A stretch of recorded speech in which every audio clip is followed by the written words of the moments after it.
ते आहेत ज्यांच्या आज्ञेने मी या ठिकाणी आपल्या सर्वांच्या दर्शनाला प्राप्त झालेलो आहे। या ठिकाणी आपल्याला भगवान श्री विश्वनाथाच्या विश्वेश्वराच्या आदिनाथांच्या पवित्र पावन दरबारामध्ये काहीसा अभंगाचं चिंतन करायचं आहे। हा अभंग सेवेकरता निवडण्याचं कारण महत्वाचं आपल्या समोर ठेवतो। या अभंगामध्ये तुकोबाराय आपल्या स्वतःशी मनाशी बोलतात, पण जे बोलतायत ते निर्भयतेसाठी बोलतायत, जीवनातलं भय संपावं याच्यासाठी सांगतायत। अर्थात तुकोबारायांची अपेक्षा आहे आपल्या मनाला व्यवहारामध्ये कुठेही भय शिल्लक राहू नये, सगळं भय संपावं ही अपेक्षा आहे। आणि याच्यासाठी तुकोबाराय स्वतःच्या मनाला शिकवतायत, मना ऐक मी तुला उपाय सांगतोय। काय? तुला जर जीवनातलं भय संपवायचं असेल तर एकच पर्याय आहे, आता भय नाही ऐसे वाटे जीवा घडलिया सेवा। समर्थाची समर्थ असणाऱ्या परमात्म्याची सेवा घडली तर जीवाला भीती राहणार नाही। मग मना ऐक ना, ज्या समर्थाची सेवा घडल्यानंतर जीवनातलं भय संपत आहे त्या समर्थाची सेवा केली पाहिजे। कशी करायची ती सेवा? आता माझ्या मनी धरावा निर्धार, मनाने निर्धार करावा, निश्चय करावा आणि चिंतन करावं। चिंतन करत असताना चिंतनी अंतर न पडावे, चिंतनामध्ये व्यवधान निर्माण होणार नाही याची काळजी घ्यावी। अर्थात चिंतन हा चिंत्य आणि चिंतकातला एक समन्वय। मग या चिंत्य आणि चिंतकाचा समन्वय म्हणजे चिंतन, याच्यामध्ये अंतराय निर्माण होऊ नये याच्या करता चिंतनी अंतर न पडावे म्हणून मना निर्धार कर। ज्या समर्थाची सेवा करायला तुला सांगतोय ना तो समर्थ परमात्मा आज आपल्या समोर भगवान श्री विश्वनाथ आहेत, अर्थात महादेव आहेत, भोले बाबा आहेत। यांची जर सेवाची करायची असेल तर पहा, त्यांनी आतापर्यंत कोणाचीही उपेक्षा केली नाही, येथे नाही झाली कोणाची निराश। ज्यांनी आतापर्यंत कोणालाही निराश केलं नाही, कोणाच्याही अपेक्षा अपूर्ण ठेवल्या नाहीत। मग प्रत्येक याचकाची अपेक्षा कृपेने पूर्ण करणारा हा भगवान परमात्मा आहे।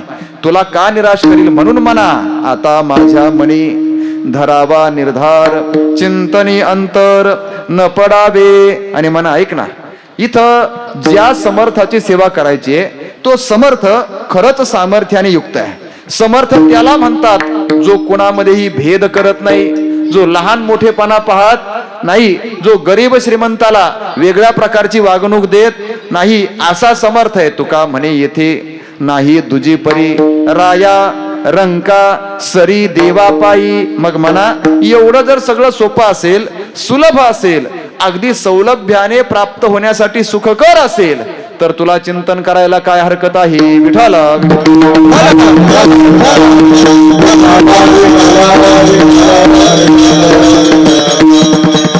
अभंगाचा सरळ अर्थ आहे।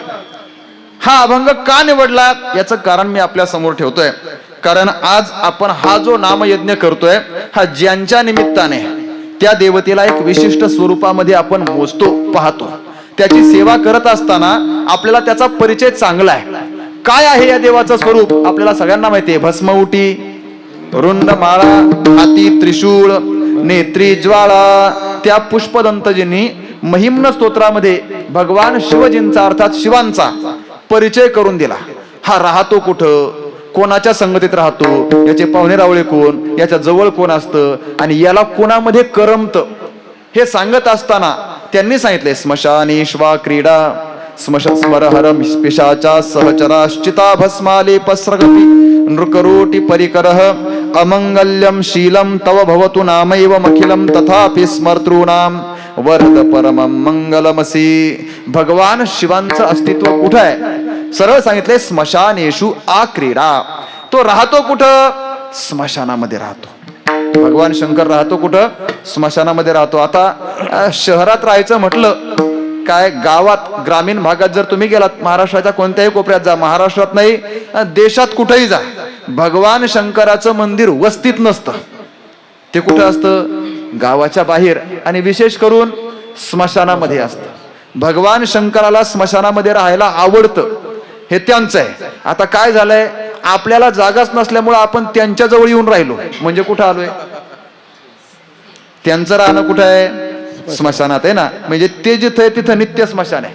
आपल्याला माहिती आहे भगवान शिवाचं स्थान काशी आहे, वाराणसी आहे। मग वाराणसीला फक्त क्षेत्र म्हणत नाही, त्याला नित्य स्मशान म्हणतात। वाराणसी हे काय? नित्य स्मशान आहे। माशा नित्य स्मशानामध्ये राहणारा बाबा आहे। हा भोलेनाथ आहे. तो जिथं राहतो तिथं नित्य स्मशानाच्या अनुभूती. मग असं असताना आपण त्याच्या जवळ आलो म्हणजे आपण कुठं आलोय? स्मशानामध्येच आलोय. आणि हो, आज आपल्याला निर्भयता शिकायची आहे. का? कारण स्मशानामध्ये गेलं का माणसाला पहिल्यांदा भीती वाटते. मग जर आपल्याला स्मशानामध्ये राहणाऱ्या देवाच्या जवळ यायचं असेल तर निर्भयता आत्मसात करण्याशिवाय पर्याय नाही. विठाला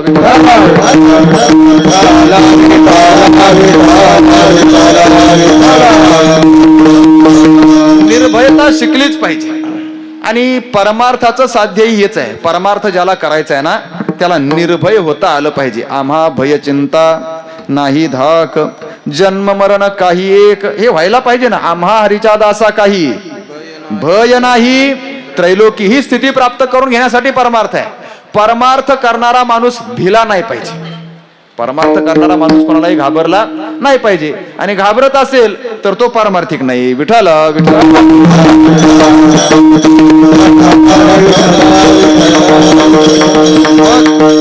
आज भोलेनाथांकडनं आपल्याला हे शिकायचंय. तुम्ही स्मशानामध्ये राहता पण घाबरत नाही, उलट आ क्रीडा रममान होताय तुम्ही तिथं.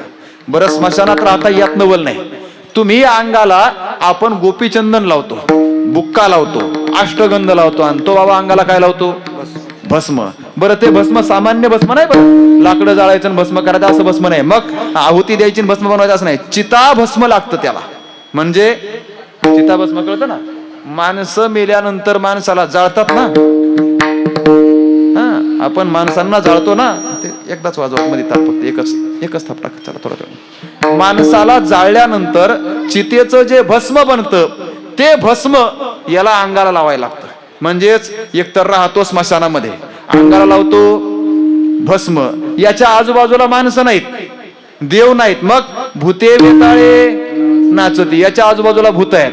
आता म्हणजे भूत, त्या भूतांचे प्रकार तुम्ही पाहून घ्या. मला सांगायला आज वेळ नाही, मला अभंगाचं चिंतन करायचंय. भूत याच्या आजूबाजूला राहतात. सगळ्याच बाजूने हा भयानक परिस्थितीमध्ये राहतो. बरं, याच्या गळ्यात अलंकार कोणते?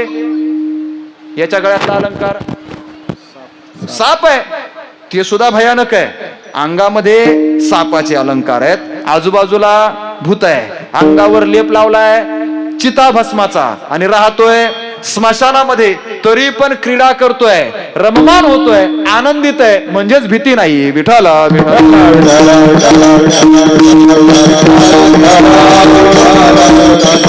तिथं राहून सुद्धा निर्भय कसं राहावं हे आपल्याला नाही कळणार. त्यांनाच विचारावं लागेल. कोणाला? जो स्मशानामध्ये राहतो, जो चिताभस्म लावतो, जो स्वतः आपल्या जवळ भूताख्यातांना नांदवतो, आणि ज्याने स्वतःच्या गळ्यामध्ये सापाचा अलंकार करून धारण केलाय, त्याला विचारलं पाहिजे, महाराज सांगा ना, भगवान सांगा ना, हे भोलेनाथ आम्हाला शिकवा. अशा कठीण परिस्थितीत सुद्धा तुम्ही निर्भय कसं राहता? आमचं फार विचित्र आहे. आम्ही आमच्या घरात राहतो तरी निर्भय नसतो. हा, घरात असतो माणूस तरी पण 3 वेळा पाहतो दारातून लावलंय का नाही. का बरं? स्वतःच्या घरात असताना सुद्धा माणसाला भीती आहे, आणि तो मात्र राहतोय कुठं? स्मशान. आपण जिथं राहतो तिथं आपल्या आजूबाजूला आपले नातेवाईक असतात, आपली बायका मुलं काय पाहून रावले आपल्या परिचयाचे असतात, तरी सुद्धा आपण भीतीत, हा काय करीन का आणि तो काय म्हणेल का, ही आपली भीती आहे. तो राहतो भूताखेतांमध्ये तरी सुद्धा हा क्रीडा निर्भय आहे. त्याच्या आपल्याला अंगावर धारण करण्याकरता गरज म्हणून आपण वस्त्र धारण करतोय. काय धारण करतोय? वस्त्र धारण करतोय. आणि वस्त्र आपल्या आवडीची आहेत. त्याचं तसं नाही, त्याचं एकच आहे, चिताभस्म आणि व्याघ्रांबर. बस, याच्यापेक्षा दुसरं तिसरं वस्त्र त्याच्या जवळ नाही, तरी सुद्धा तो आनंदी आहे. आणि आपल्याला आपल्या अंगावर आपल्या इच्छेप्रमाणे आपल्या आवडीनुसार जे लागेल ते परिधान करण्याचं स्वातंत्र्य आहे, तरी सुद्धा आपण घाबरत जगतोय. पुढं आपल्याला गळ्यामध्ये सोन्याचे अलंकार आहेत, वस्तू धारण करायला आहेत, तरी सुद्धा आपण घाबरतोय. आणि त्याच्या गळ्यामध्ये विषारी सर्प आहेत, नाग आहेत, तरी सुद्धा तो मात्र निर्भय आहे. विठाला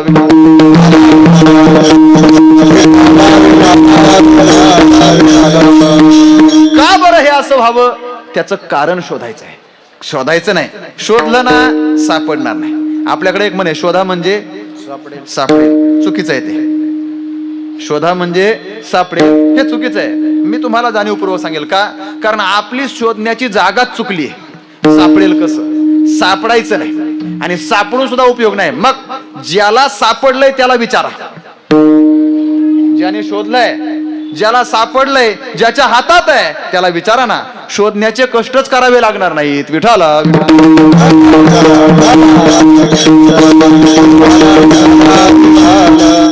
आपल्याला स्वयंपाक करून खायला मजा वाटते का आयता स्वयंपाक ताटात वाढलेला खायला मजा वाटते? हा, आयता आयसलेला कोणला बरं वाटतं? आता माता मावऱ्यांना स्वयंपाक करावा लागतो, बरोबर आहे, पण तरी सुद्धा त्यांना विचारा, तुम्हाला करून खाण्यात मजा आहे का आयत बसून खाण्यात मजा आहे? तुमचं काय म्हणणं आहे? तुम्ही जर आयत खात असताना हे करत असेल तर मला काय माहित नाही, पण करून खाण्यापेक्षा आयत खाण्यामध्ये मजा आहे. आपण शोधावं, आपल्याला उत्तर सापडावं, हे करून खाण्यासारखंच आहे.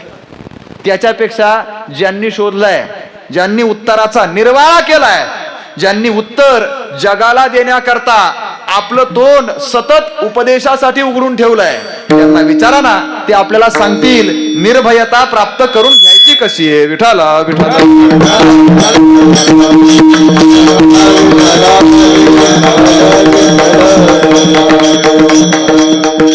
भोले बाबा म्हणजेच भगवान शिवजी, त्यांच्या नामातच शिव शब्द आहे. त्यांचा शब्द काय? शिव आहे. शिव म्हणजेच काय? शिव शब्दाचा अर्थ होतो मंगल, शिवम मंगलम. मग शिव म्हणजेच जर मंगल असेल तर मंगल शब्दाचा अर्थ काय? मंगम शुभम लाती इति मंगलम, शास्त्राने केलेले लक्षण आहे. मंग म्हणजेच शुभ रूपता, सुख रूपता, आनंददायकता ज्याच्यामुळे प्राप्त होते त्याला म्हणायचं शिव. शिव आपल्याला आनंद देणार आहे. तो राहतो अमंगलात आणि आपल्याला मात्र मंगलता देतो.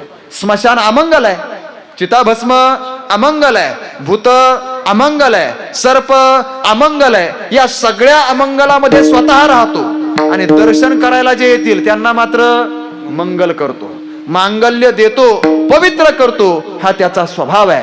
मग हा स्वभाव शिकणं म्हणजे जीवनातल्या निर्भयतेचं आलंबन स्वीकारणं आहे. विठाला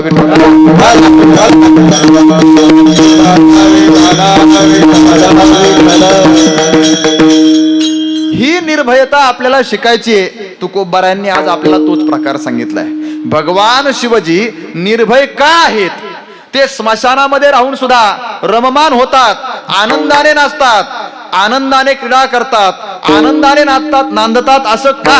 त्याचं कारण तुकोबारायांनी आज सांगितलंय. पण हे सांगत असताना तुकोबाराय आज थोडंसं वेगळं बोलतायत. काय बोलतायत? तुकाराम महाराजांचं बोलणं हे आपल्याला सगळ्यांना माहिती आहे. तुकोबाराय कायमच बोलतात. हो, त्यांचा अवतारच बोलण्यासाठी आहे. तुकाराम महाराजांचा अवतार बोलण्यासाठी. तुम्ही म्हणताल महाराज आम्ही पहिल्यांदाच ऐकलं. तुकाराम महाराजांचा अवतार बोलण्यासाठी नाही, उपकारासाठी. आम्ही वैकुंठवासी आलो याची काय येथे उपकारासाठी. त्यांचा अवतार उपकारासाठी आणि तुम्ही म्हणतायत बोलण्यासाठी. ऐका, तुकाराम महाराज उपकार करतात म्हणजे काय करतात? जगाला सन्मार्ग दाखवतात. आणि त्यांचा दाखवण्याचा मार्ग किंवा त्यांनी सन्मार्ग दाखवणं म्हणजे काय? एकतर ते कृतीने दाखवतात किंवा एकतर ते उच्चाराने दाखवतात. सहज बोलणे, हित उपदेश करुणी सायास शिकविती, हे त्यांचं सहज बोलणं म्हणजेच आपल्यासाठी उपदेश आहे. आणि या उपदेशाचा परिणाम ज्याच्या पर्यंत हा उपदेश पोहोचतो ना, तो प्रत्येक जण संतांच्या उपकाराने जीवनाच्या साध्याला प्राप्त होतोय. विठाला विठाला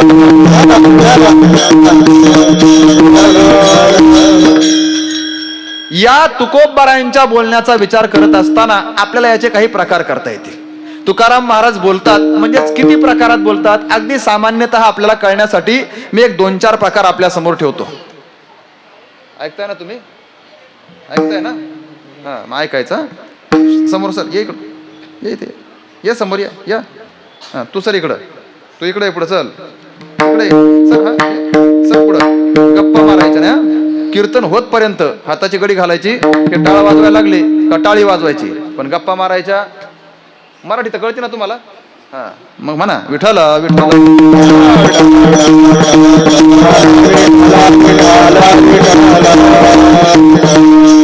तुकोबारायांच्या बोलण्याचे आपल्याला काही प्रकार करता येतील. तुकोबाराय जे बोलतात ना, याचे 4 प्रकार प्रामुख्याने करता येतील. कोणा कशावरनं? तर त्यांच्या बोलण्याचा विषय कोण आहेत, अर्थात ते कुणाशी संवाद करतात याच्यावरनं आपल्याला प्रकार करता येतील. एक तर तुकाराम महाराज आपल्यासारख्या सामान्य लोकांशी बोलतात, प्रकार एक. तुकाराम महाराज साधू संतांशी बोलतात, प्रकार दोन. तुकाराम महाराज देवाशी बोलतात, प्रकार तीन. आणि तुकोबाराय चौथ्या प्रकारामध्ये स्वतःच्या मनाशी बोलतात, प्रकार झाले चार. एवढे चारच प्रकार लक्षात ठेवा, आपल्याला अभंग कळेल. चार प्रकार. पहिला प्रकार आहे तुकाराम महाराज कोणाशी बोलतात. चार सांगितल्यावर पहिला कोण लक्षात ठेवायचा. पहिल्या प्रकारामध्ये तुकाराम महाराज कोणाशी बोलतात, सामान्य लोकांशी बोलतात, अर्थात जनाशी बोलतात. प्रमाण सांगेल, एक एकाच प्रमाणाने विषय करतो. आई करे जना तुझ्या स्वहिताच्या खुणा, पंढरीचा राणा मना माझी स्मरावा. तुकोबाराय सामान्य लोकांशी आपल्याशी बोलतात, आपल्याला मार्ग दाखवतात. उठा जागे व्हारे आता, स्मरण करा पंढरीनाथा, भावे चरणी ठेवा माथा, चुकवी व्यथा जन्माच्या. तुकोबाराय जनाशी बोलतात, एक. दुसरं तुकोबाराय साधू संतांशी बोलतात, दोन. आपल्याला माहिती आहे, प्रमाण फक्त निर्देश करतो. उठा उठा साधू संत साधा आपुलाले हित. कुणाशी बोलताय तुकोबाराय, साधू संतांशी बोलतात. विस्तार करायला वेळ नाही. तुम्ही संत माय बाप कृपावंत. कुणाशी बोलणं, संतांशी बोलणं. पहिल्या प्रकारामध्ये तुकोबाराय जनाशी बोलतात, दुसऱ्या प्रकारामध्ये तुकोबाराय साधू संतांशी बोलतात, तिसऱ्या प्रकारामध्ये तुकोबाराय कुणाशी बोलतात सांगितलंय, देवाशी बोलतात. देवा आता ऐसा करी उपकार, देहाचा विसर पाडी मज. देवा मला देहाचा विसर पाड. तुकोबारायांनी कोणाला म्हणावं, हे देवाला म्हणावं. तुकोबाराय देवाशी बोलतात. तीन प्रकार सांगितले. एक जनाशी बोलतात, दोन साधू संतांशी बोलतात, तीन देवाशी बोलतात. आणि चौथा प्रकार सांगितला होता, तुकोबाराय कोणाशी बोलतात, स्वतःच्या मनाशी बोलतात. ऐका, मला आपल्याला हे विशेष सांगायचंय, कारण आजच्या अभंगामध्ये तुकाराम महाराज स्वतःच्या मनाशी बोलतायत. आज तुकोबाराय जनाशी बोलत नाही, आज तुकोबाराय संतांशी बोलत नाहीत, आज तुकोबाराय जनाशी बोलत नाहीत, आज तुकोबाराय साधू संतांशी बोलत नाहीत, आज तुकोबाराय देवाशी बोलत नाही. आज कुणाशी बोलतायत, स्वतःच्या मनाशी बोलतायत. मी अगोदर एक विधान करतोय, ज्याला स्वतःच्या मनाशी बोलता येतं ना, तोच खरा पारमार्थिक आहे. ज्याला स्वतःच्या मनाशी बोलता येत नाही त्याने मी पारमार्थिक आहे असं म्हणण्याचं धाडस कधीच करू नये. विठाला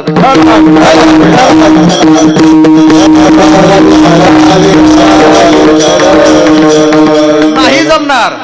परमार्थ करायचा आहे त्याच्यासाठी पहिला पर्याय स्वतःच्या मनाशी बोलता आलं पाहिजे, स्वतःला स्वतःशी संवाद करता आला पाहिजे. हो, तुका म्हणे होय मनाशी संवाद, आपुलाची वाद आपणासी, आपुलाची वाद आपणासी, आपुलाची वाद आपणासी. संवाद आपुलाची वाद आपुलाची, आपुलाची वाद आपुलाची, आपुलाची वाद आपुलाची.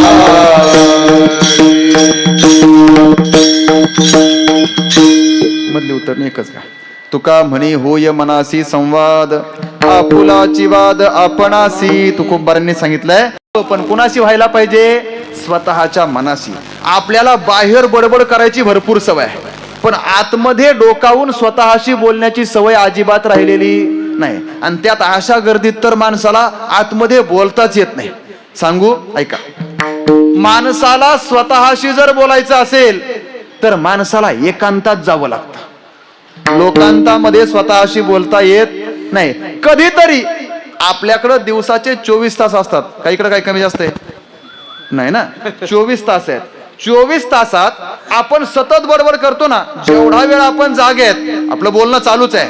कल्पना करा, स्वतःला विचारा, मी माझ्या स्वतःच्या मनाशी कधी बोलतो का, मी माझ्या मनाला कधीतरी काहीतरी प्रश्न विचारतो का, स्वतःशी हितगुज मी कधी करतो का.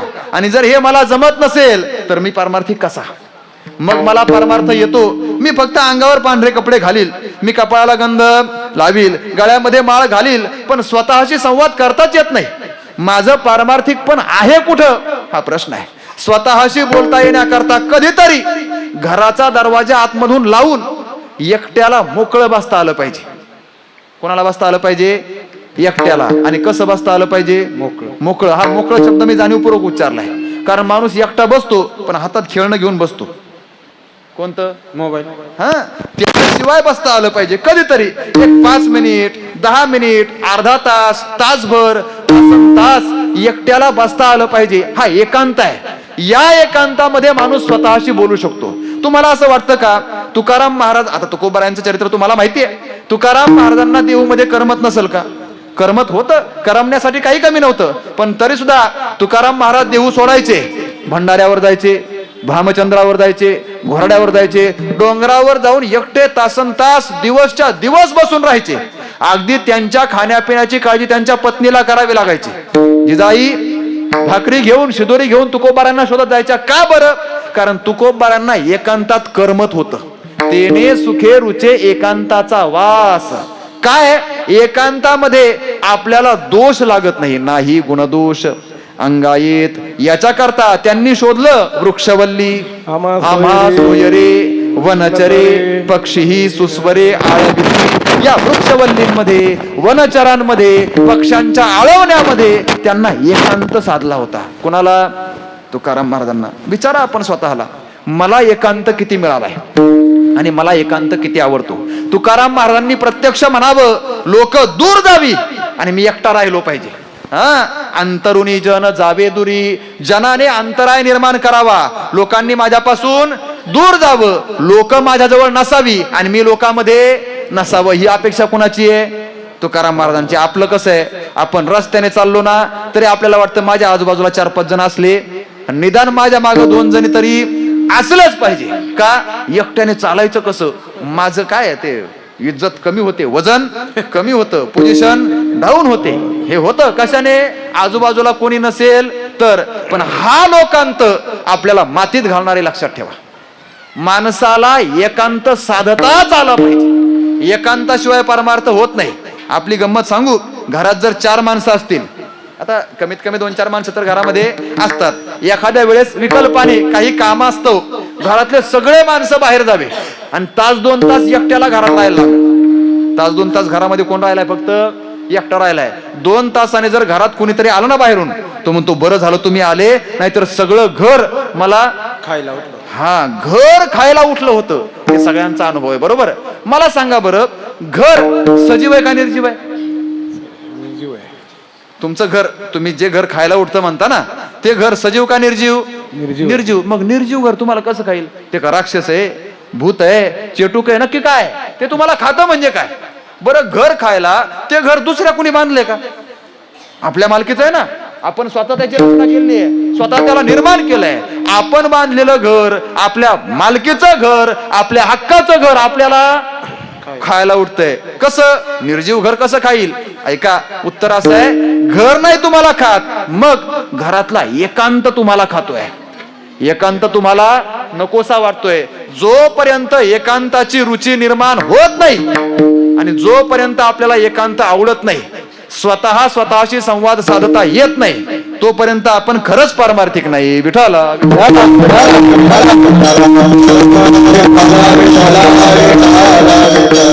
पहा ना, तुकोबारायात स्वतःच्या मनाशी बोलतायत, म्हणजेच तुकोबारांना एकांत साधलाय. ज्ञानोबाराय सुद्धा स्वतःच्या मनाशी बोलतात, म्हणजेच ज्ञानोबारांना सुद्धा एकांत साधलाय. तुम्ही म्हटले महाराज ज्ञानोबाराय कुठे एकांतात बोलतात, मनाशी कुठे बोलतात? मी तुम्हाला 2-4 उदाहरणं सांगतो, 1-2 उदाहरणं सांगतो कळण्याकरता. ज्ञानोबाराय स्वतःच्या मनाशी बोलतात. फक्त गंमत अशी आहे, ज्ञानोबारायांची भाषा फार विलक्षण आहे. ज्ञानोबारायांची भाषा फारच गोड आहे. तुकोबाराय जितक्या सहजतेने बोलतात, ज्ञानोबारायांचं सहज बोलणं सुद्धा तितकं सहज नाही. मी हे जे शब्द बोलतोय ते आपल्याला कळेल नाही मला माहित नाही, पण ज्ञानोबारायांचं सहज बोलणं सुद्धा तितकं सहज नाही. कारण ज्ञानोबारायांच्या प्रत्येक बोलण्याला एक अलंकार आहे, एक साज आहे, एक शृंगार आहे, एक सौंदर्य आहे. ज्ञानोबारायांचं कोणतंही बोलणं हे असामान्य बोलणं आहे, लोक विलक्षण बोलणं आहे. अगदी ज्ञानोबाराय सहज जरी बोलायला लागले ना तर त्याच्यामध्ये एखादा अलंकार असतो. आता अलंकार म्हणजेच दागिना हा आपला व्यवहारातला शब्द आहे, पण अलंकाराचं सौंदर्य भाषेतलं एक वेगळंच आहे आणि भाषेमध्ये स्वतंत्र अलंकार असतात. भाषेमध्ये अलंकाराचा विचार असतो. आपण सगळे मराठी भाषिक आहेत, त्याच्यामुळे मराठी भाषेतल्या अलंकारांचं सौंदर्य आणि मराठी भाषेमध्ये अलंकाराने येणारा विशेषपणा हा आपल्याला सगळ्यांना अनुभूत आहे. विठ्ठल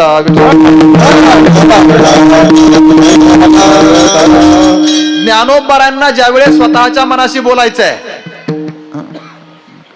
ज्ञानोबारांना ज्यावेळेस स्वतःच्या मनाशी बोलायचंय त्यावेळेस ज्ञानोबाराय मनाला बोलतात, पण मन या नावाने बोलत नाहीत. मग त्याला काहीतरी रूपकाची योजना करतात, काही उपमा अलंकाराची योजना करतात आणि मग मनाशी बोलतात. ऐका, ज्ञानोबाराय मनाशी बोलतात पण मन म्हणून बोलत नाही. मग मनाला एका भुंग्याची उपमा देतात. भुंगा कळतो ना, भुंगा, हा, भुंग्याची उपमा देतात.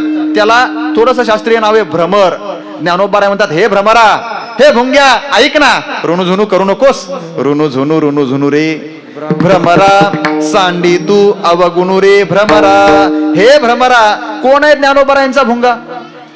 ज्ञानोबारायांचा भ्रमर कोण आहे? ज्ञानोबारायांचा भ्रमर भुंगा दुसरं तिसरं कोणीच नाही, ज्ञानोबारायांचं स्वतःच मन आहे. स्वतःच्या मनालाच ज्ञानोबारायांनी भुंगा म्हणावं, भ्रमर म्हणावं आणि त्याला म्हणावं, तुझ्या ठिकाणचा अवगुण टाकून दे. सांडी तू अवगुणू रे भ्रमरा. काय अवगुण आहे तुझा? तुला सारखा अवगुण आहे. भ्रमर म्हणजेच भुंगा काय करतो, एका फुलावर बसतो, 2-5 मिनिट तिथं बसला का स्थिर राहत नाही, मुक्काम करत नाही, तिथून उठतो दुसऱ्या फुलावर, दुसऱ्या फुलावरून तिसऱ्या फुलावर. हे भ्रमराचं फूल बदलणं, प्रत्येक क्षणाला, प्रत्येक सेकंदाला, प्रत्येक मिनिटाला भ्रमराचं फूल बदलणं म्हणजेच ऋणुझुनू करणं आहे. ज्ञानोबाराय मनाला म्हणतात, म्हणा तुला सुद्धा फुलं बदलायची सवय लागली. विठ्ठला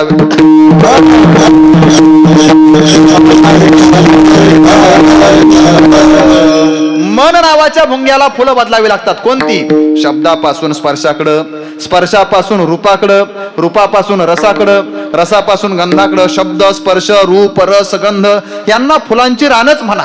आणि या रानांमध्ये मन नावाचा भ्रमर, मन नावाचा भुंगा सतत फिरतोय. ज्ञानोबाराय त्याला म्हणतायत, भ्रमरा अवगुण सांडी, मग कर काय? चरण कमळ तलू रे भ्रमरा, भोगी तू निश्चळू रे भ्रमरा. भगवान परमात्म्याच्या चरण नावाच्या कमळ दलाचं सेवन कर. ही ज्ञानोबारायांची स्वतःच्या मनाशी केलेली संवादाची भूमिका आहे. ज्ञानोबाराय भ्रमर म्हणून बोलतायत कुणाशी? मनाशी. अजून एक छोटासा प्रश्न विचारतो मी आपल्याला. सगळ्यांना ज्ञानोबारायांचा परिचय आहे. मला सांगा, ज्ञानोबाराय ब्रह्मचारी आहेत का ज्ञानोबाराय गृहस्थी आहेत? ज्ञानोबाराय माहितीच नाही तुम्हाला? ज्ञानोबाराय ब्रह्मचारी आहेत की ज्ञानोबाराय गृहस्थी आहेत? हो, नैष्ठिक ब्रह्मचारी आहेत, हा, बाल ब्रह्मचारी आहेत ते. मग ज्ञानोबाराय जर ब्रह्मचारी आहेत तर ज्ञानोबारायांनी एकांतामध्ये आपल्या मैत्रिणीशी बोलावं का? ज्ञानोबाराय जर ब्रह्मचारी आहेत ना, तर मग ज्ञानोबारायांनी एकांतामध्ये स्वतःच्या मैत्रिणीशी बोलावं, हे बरोबर आहे का? नाही. ब्रह्मचारी माणसाने जर एखाद्या स्त्रीला बरोबर घेतलं, मैत्रिणीला बरोबर घेतलं, सखीला बरोबर घेतलं, साजनीला बरोबर घेतलं आणि एकांतात जाऊन बोलायला लागले ना, लोक म्हणतील महाराज बिघडले, म्हणतील का नाही? पण ज्ञानोबाराय बोलतात, रूप पाहता लोचनी सुख झाले वो, सुख झाले वो साजनी. बरं, 6 जणी नाही, काय 6 जणी? सांगा बरं, ज्ञानोबारायांची साजनी म्हणजेच ज्ञानोबारायांची मैत्रीण की नाही? ज्ञानोबारायांची सखी की नाही? कोण आहे ज्ञानोबारायांची सखी? ज्ञानोबारायांची साजनी. विचारा ज्ञानोबारायांना. ज्ञानोबाराय सांगतील, माझं मन हीच माझी साजनी आहे, माझं मन हीच माझी मैत्रीण आहे. दुसऱ्या कोणत्या साजनीला शोधण्याची मला गरज नाही, कारण साजनीला किंवा हितगुज करायला तुम्हाला कोपऱ्यात गप्पा मारायला एखादी मैत्रीण लागते, जी परस्त्री आहे ती तुम्हाला लागते. पण ज्ञानोबारायांना परस्त्रीची अपेक्षाच नाही का?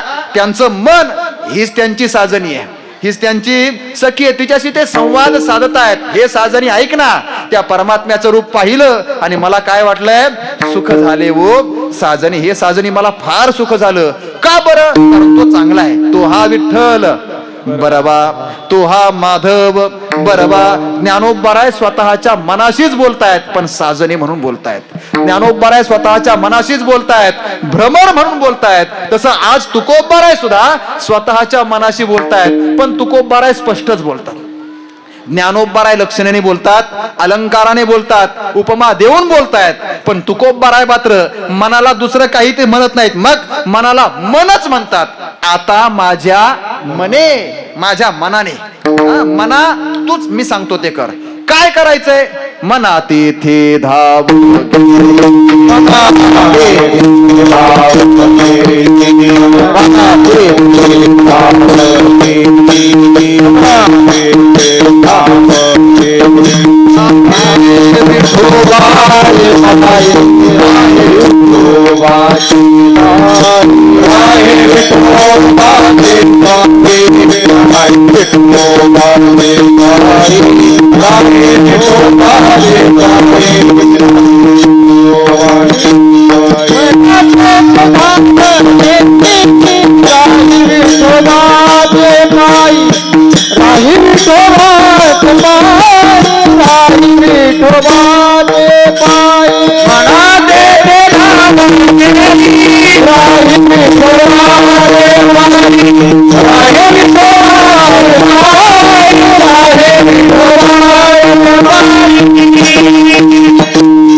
तेथे धाव घेई. तुकोबराय स्वतःच्या मनाला सांगतात, मना तू पळतोय, मना तू सारखा धावतोय. आणि हो, मनाचा धावणं हा स्वभाव आहे, सगळ्यांना माहितीये.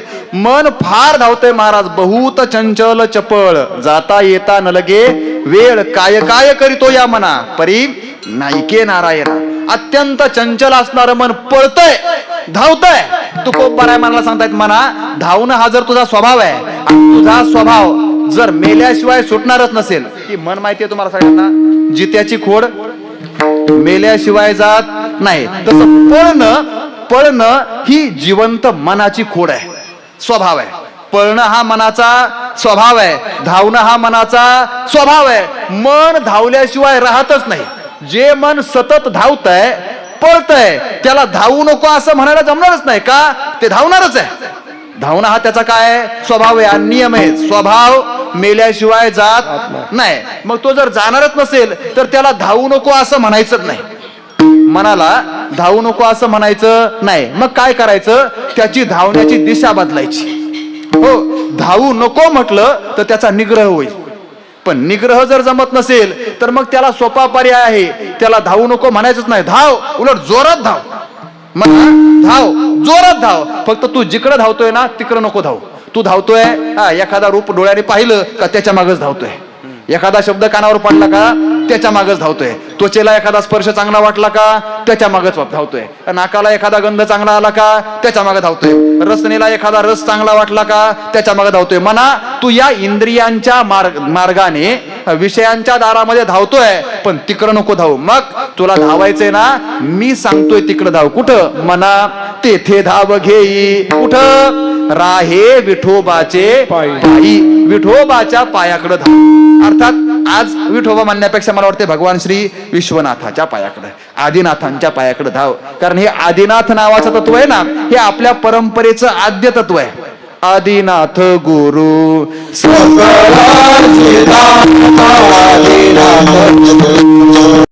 मिळाली संत मांदी, त्याचे चरणरज रेणू वंदिरे. बस शिवनाम शीतळमुखी सेविपा कापडी. अरे कापडी म्हणजेच वारकरी, आणि पहिला वारकरी, पंढरपूरचा पहिला वारकरी जर कोण असेल तर भगवान आदिनाथ आहे, म्हणजेच भगवान भोलेनाथ आहेत. विठ्ठला विठ्ठला.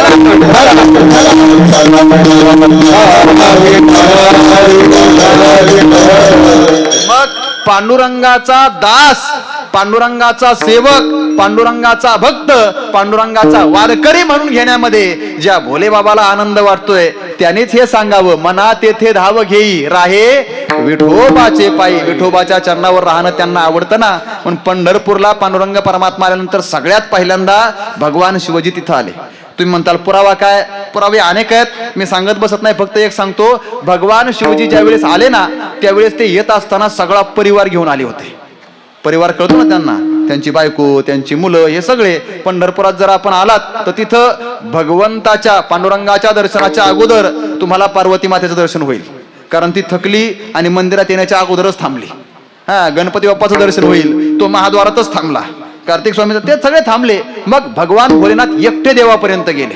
ते म्हटले मी आलोय ना, दर्शन केल्याशिवाय माग जाणार नाही. बरेच वारकरी पंढरपुरात येतात आणि बाजार पाहून परत माघारी येतात, जत्रा पाहून माघारी येतात अर्धे वारकरी. पण वारकरी तो जो देवाचं दर्शन केल्याशिवाय माघारी येत नाही. मग भगवान भोलेनाथांनी सांगितलं मी आलोय ना, दर्शन केल्याशिवाय जाणार नाही. मग भगवान भोलेनाथ गेले. आता ते दर्शन बारीला लागले का नाही मला माहित नाही. मग ते पांडुरंगाच्या समोर गेले. भगवान श्री पांडुरंग परमात्म्याने भोले बाबांना पाहिलं आणि पाहिल्यानंतर इतका आनंद झाला, गळा भेट घेतली आणि देवाला आपल्या डोक्यावर घेतलं. कोणाला? भोलेनाथांना. अजूनही तुम्ही जर पंढरपूरला गेलात तर पांडुरंगाचं स्वयंभू रूप जर पाहायचा योग आला तर आपल्या लक्षात येईल भगवंताच्या डोक्यावर लिंग आहे. भगवंताच्या डोक्यावर पांडुरंगाचं लिंग आहे. लिंग म्हणजेच भगवान शिवाचं चिन्ह आहे. विठाला विठाला.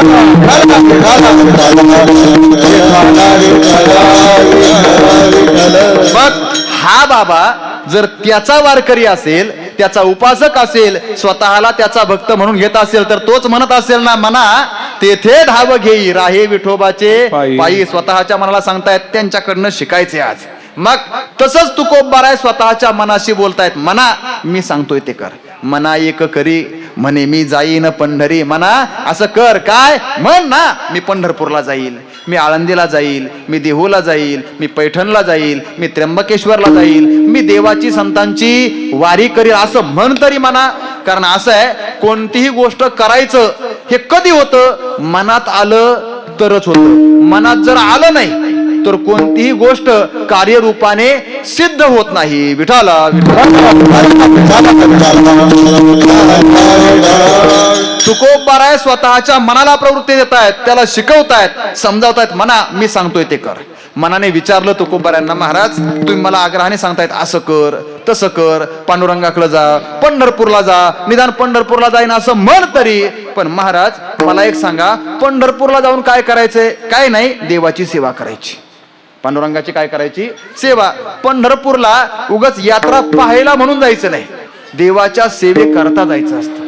महाराज ठीक आहे, पंढरपूरला जाईल, त्याची सेवा करील, पण सेवा केल्यानंतर मला काय मेवा मिळणार? कारण माणसं सेवा करतात मेवा मिळावा म्हणून. मग मी जर त्याची सेवा केली तर मला काय मिळेल? तुकोबाराय सांगतायत अभंगाच्या पहिल्या चरणामध्ये,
आता भय नाही ऐसे वाटे जीवा, घडलिया सेवा समर्थाची. तुकोबाराय स्वतःच्या मनाला सांगतायत, मना मला असं वाटतंय. काय वाटतंय?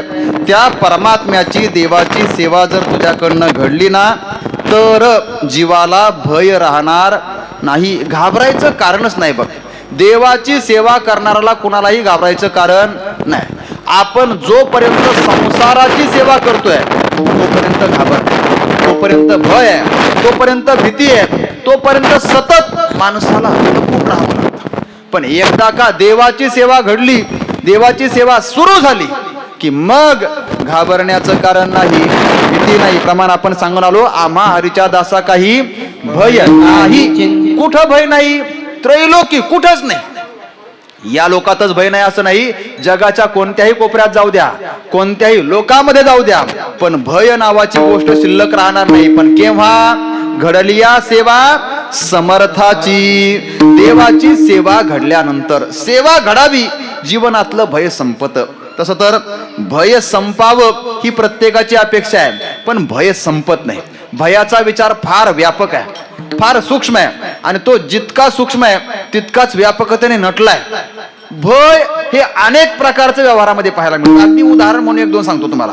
जो जास्त भोग भोगतो त्याला रोगाचं भय. भोगे रोग भयम, भोगे रोगा जोडून या दिले अनिका अरुचिते हो का आता. भोग भोगणाऱ्या माणसाला रोगाचं भय एक. बलवान माणसाला ताकद जास्त असेल तर त्याला शत्रूचं भय आहे, भय. कुलवान माणसाला कुलच्युत होण्याचं भय. विद्वान माणसाला वादामध्ये हरण्याचं भय. काय काय सांगावं महाराज. श्रीमंत माणसाला, पैशावाल्या माणसाला चोरी होण्याचं भय आहे. संसारामध्ये असा कोणीच नाही जो सांसारिक आहे आणि त्याला भय नाही. भय संपलं ना तो सांसारिक राहत नाही, तो पारमार्थिक होतो. भय संपलं ना त्याच्या जीवनामध्ये सांसारिकतेची उपाधी त्याला टाकून निघून जाते. फक्त एक व्हायला पाहिजे, जीवनातलं भय संपायला पाहिजे.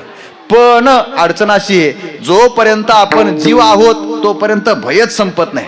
अगदी कोणी म्हणेल महाराज माझ्याकडे पैसा नाही, मला चोराची भीती नाही, मी भोग भोगत नाही, मला रोगाची भीती नाही, माझ्याकडे बल नाही, मला शत्रूचं भय नाही, माझ्याकडे काहीच नाही, मला कोणाचंच भय नाही. पण एक भय सगळ्यांना आहे, एक भीती सगळ्यांना आहे. कसली? मरणाची भीती. मरणाची भीती नाही असा एकही माणूस नाही, कुठंच नाही. इथं नाही असं नाही, कुठंच नाही. कारण जो जो माणूस आहे तो जन्माला आलाय, आणि जन्माला आलाय म्हणजे त्याला एक दिवस मरावं लागणार आहे. मग जर जन्माला आलोय, उपजेते नाशे नाशले पुनरपी दिसे, हे घटिका यंत्र जर अपरिहार्य असेल, जन्मलेल्या प्रत्येक माणसाला जर मरावंच लागणार असेल तर मरणाची भीती सगळ्यांना आहे. मरणाची भीती नाही असा माणूस नाही. मग महाराज तुम्ही असं कसं म्हणतायत, आता भय नाही ऐसे वाटे जीवा. बाकीची कोणतीही भय तुम्हाला नसतील पण मरणाचं भय तुम्हाला नाही का? तुकोबाराय म्हणतात नाही. का नाही? कारण आम्ही ज्याची सेवा केली ना त्याने आम्हाला जागा दिलीये. न लगे मरावे ऐसा ठाव दिला देवे. देवाने आम्हाला जागा कशी दिली? आता मला मरावं लागणार नाही. कोणाला? तुकाराम महाराजांना.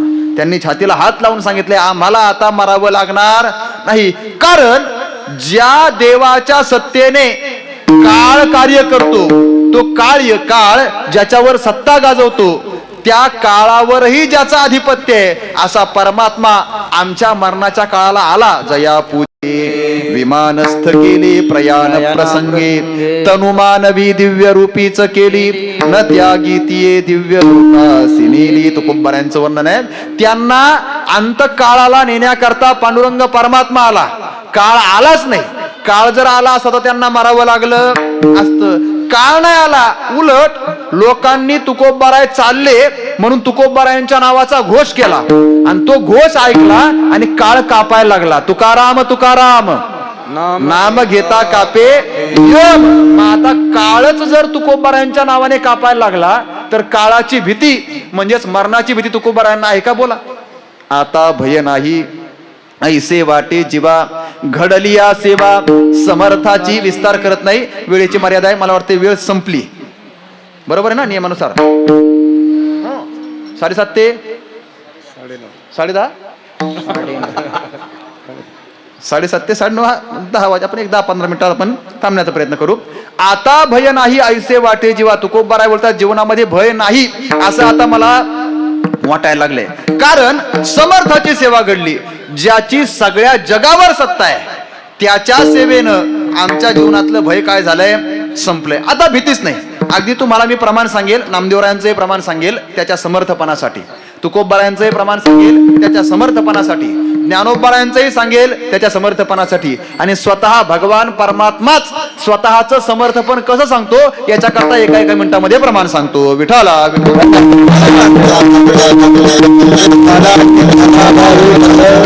आपल्याला सगळ्यांना माहितीये, फक्त स्मरण करून देतो. तुझिया सत्तेने वेदासी बोलणे, सूर्यासी चालणे, तुझिया बळे आईसा तू समर्थ. घडलिया सेवा समर्थाची. समर्थाची सेवा घडली का भीती नाही, कारण समर्थ त्याला म्हणतात ज्याच्या सत्तेने वेद बोलतो, ज्याच्या सत्तेने सूर्य चालतो, हो त्याला म्हणायचं समर्थ.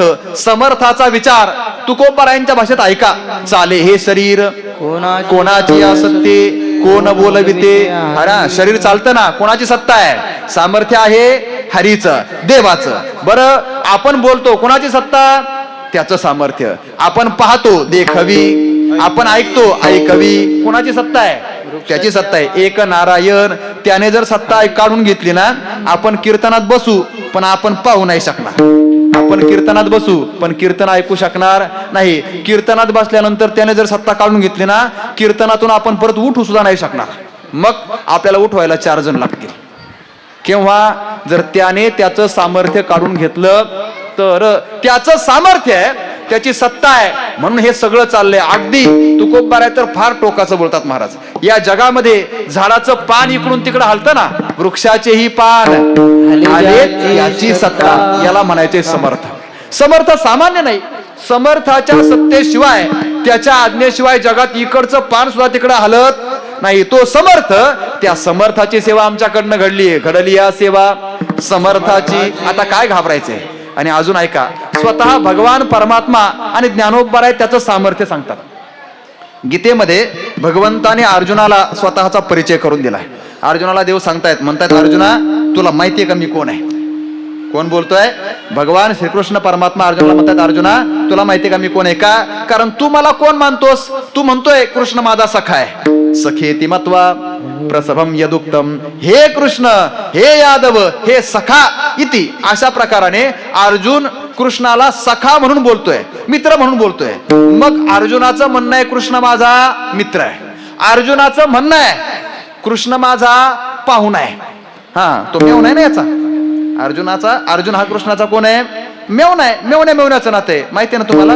हा, भगवान श्रीकृष्ण परमात्म्याची बहीण कोण? सुभद्रा. तिच्याबरोबर याचं लग्न झालंय. लग्न नाही झालं, महाराजांनी पळून आणली. कुणी? अर्जुनाने. आणि हे स्वतः देव सांगतात बरं.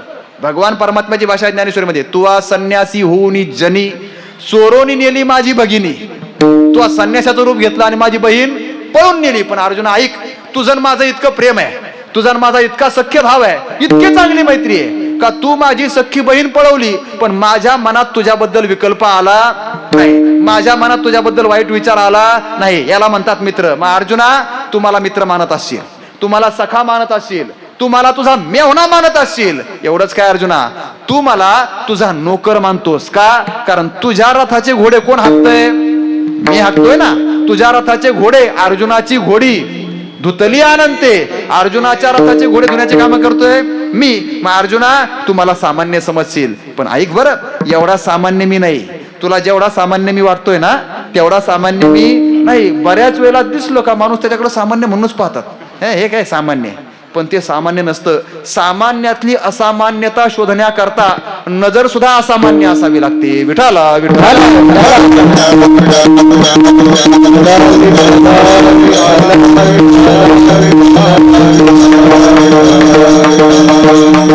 मग अर्जुनाला भगवान परमात्मा सांगतात, अर्जुना ऐक मी कोण आहे. ऐका, अर्जुनाला भगवंताने स्वतःचा परिचय दिलाय. अर्जुना ऐक, गतिर्भर्ता प्रभु साक्षी निवास शरणम सुहृत प्रभव प्रलय स्थानम निधानम बीजमव्ययम. मी गती आहे, मी भरता आहे, मी प्रभू आहे, मी साक्षी आहे, मी निधान आहे, मी बीज आहे, मी अव्यय आहे. अगदी काय सांगावं अर्जुना तुला, सगळं काही मीच आहे. हे सांगत असताना देवाने अर्जुनाला स्वतःचा परिचय करून दिला. पैकी मी प्रभू आहे म्हटलं. काय म्हटलं? मी कोण आहे? प्रभू आहे. म्हटले देवा प्रभू म्हणजे काय? प्रभू म्हणजे समर्थ, ज्याची आज सेवा करायची ना, घडली या सेवा समर्थाची. अर्जुनाने विचारलं देवा तू प्रभू आहेस म्हणजे तू समर्थ आहेस, मग सांग बरं समर्थ कशाला म्हणायचं, सांग बरं प्रभू का म्हणायचं तुला? देवाने सांगितलंय म्या बोलविल्या वेदू बोले, म्या चालविल्या सूर्य चाले, म्या हालविल्या प्राणू हाले, जो जगाते चाळिता मियाची नियमिला साता, काळू ग्रासी तसे भूता, ये म्हणी आगते पंडुसुता, सकळे जयाची ऐसा जो समर्थ, तो मी जगाचा नाथ. देवाने अर्जुनाला स्वतःचा परिचय करून दिला. अर्जुना तुला माहिती करून घ्यायचंय ना मी कोण आहे? ऐक, मी जगाचा नाथ आहे, पण फक्त जगाचा नाथ म्हणण्यापुरता नाथ नाही, मग मी समर्थ जगाचा नाथ आहे. देवा तू समर्थ आहेस? हो मी समर्थ आहे. तू प्रभू आहेस? हो मी प्रभू आहे. मग काय तुझं प्रभुत्व, काय तुझं समर्थत्व सांग. देवाने सांगितलंय ऐक अर्जुना, मी बोलवलं तर वेद बोलतो, म्या बोलविल्या वेद बोले, हे माझं समर्थपण आहे. वेद बोलतो बरं, वेद काय करतो? बोलतो. वेद फक्त पुस्तक नाही, वेद म्हणजेच फक्त अक्षर नाहीत, मग वेद जगाच्या उद्धाराकरता जन्माला आलेलं परमात्म्याच्या करुणेचं मूर्त स्वरूप आहे, हे लक्षात ठेवा. मग हा वेद बोलतो, जगाला सन्मार्ग दाखवतो, जगाला योग्य मार्गाला लावतो, वाईट मार्गापासून परावृत्त करतो. असा वेद फार गोड बोलतो. ज्ञानोबा तर वेदाचा गौरव करतात महाराज. आता काय बाळांनो, तुम्हाला वेद माहितीये का? वेद, वेद नावाचा मुलगा माहिती असेल, पण वेद नाही माहिती आम्हाला. काय महाराज, हे आपले धर्मग्रंथ आहेत, आपल्या धर्मग्रंथांचा आपल्याला परिचय असावा. इतर धर्मातल्या जर कोणाला जर तुम्ही विचारलं तुमचे धर्मग्रंथ काय आहेत, तुमच्या धर्माचं स्वरूप काय आहे, तुमच्या धर्माचे प्रवर्तक कोण आहेत, तर ते सट सट सट सट नावं सांगतात, बारीक बारीक पोरं महाराज. आपल्याला म्हाताऱ्याला विचारलं तर त्याला कळत नाही धर्मग्रंथ कोणते. सांगा आपले धर्मग्रंथ किती आहेत? वेद किती आहेत? वेद 4. कोणते कोणते रे बाळा? वाईट त्याने धाडस तरी केलं सांगायचं बा. हा, बाकीच्यांना माहितीये, आपल्याला येणारच नाही. हुशार आहे, फक्त आता पुढच्या वेळेस नावं पाठ करून ठेवायची. ऐकून ठेव, ऋग्वेद, यजुर्वेद, सामवेद आणि अथर्ववेद, हे 4 काय आहेत? वेद आहेत. हे 4 आपले धर्मग्रंथ आहेत. अजून ऐका, आपले 6 शास्त्र आहेत. शास्त्र किती आहेत? 6 शास्त्र आहेत. माहिती आहेत नावं? ऐकून तर ठेवा. पूर्वमीमांसा, उत्तरमीमांसा, न्याय, योग, वैशेषिक आणि सांख्य, हे 6 काय आहेत? शास्त्र आहेत. वेद किती सांगितले? 4. शास्त्र किती आहेत? 6. आणि 18 पुराण आहेत. किती आहेत पुराण? 18 काय आहेत? पुराण. पुराण 18 आहेत. पुराण म्हणजे पोळीत घालायचं पुराण नाही बरं. नाही तर माता मावल्या सांगते ते म्हणते पुराण 18 प्रकारचे, मग हरभऱ्याच्या डाळीचा असन, तुरीच्या डाळीचा असन, अजून काय आता काय काय गाजराचं काय बनवतात काय मला काय माहिती. ते पुराण तसलं नाही. पुराण म्हणजेच धर्मग्रंथ आहे. किती आहेत ते सगळे? 18 आहेत. ऐका, नाव ऐकून ठेवा फक्त. मोजा. मत्स्य, मार्कंडेय, भविष्य, भागवत, भांड, ब्रह्मवैवर्त, किती झाले? 7. विष्णू, वराह, वामन, वायू, किती झाले आता? 11. नारद, लिंग, पद्म, अग्नी, कूर्म, स्कंद, किती झाले? 17. आणि शेवटचं आहे गरुड पुराण. विठ्ठल विठ्ठल.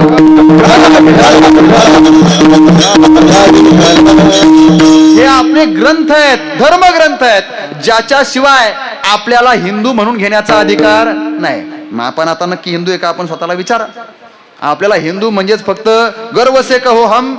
हा, मग काय हिंदूपणा मातीत घातलाय आपण आपल्याला माहिती. चला, हिंदुत्व जगवण्याकरता निदान आपल्या धर्माचा आपल्याला थोडासा तरी परिचय पाहिजे, नावाने तरी परिचय. आता या ग्रंथात काय काय विषय आहेत, पुराणांमध्ये काय आलंय, शास्त्रामध्ये काय आलंय, वेदामध्ये काय आलंय, कोणाला माहिती?